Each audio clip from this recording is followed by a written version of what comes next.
ঢাকা সিলেট হাইওয়েতে আছি এখন।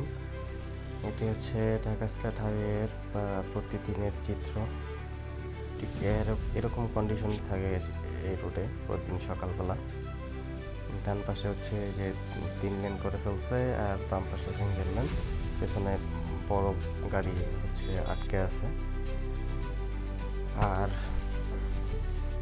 বাংলার টেসলা, এদের 3 লেন হোক আর 4 লেন হোক, এরা হচ্ছে আসতেই থাকবে। এদেরকে দমিয়ে রাখা সম্ভব না। এটা 3 লেন হোক 4 লেন হোক যাবে। এই যে এখানে হচ্ছে প্রায় 4 লেনের মতো বানিয়ে ফেলছে। মানে এই পাশ থেকে যে বড় কোনো গাড়ি যাবে তা হচ্ছে কোনো উপায় নেই। রাস্তা যেমন ভাঙাচোরা, গাড়িরও ঠিক তেমন উল্টাপাল্টা চলাফেরা।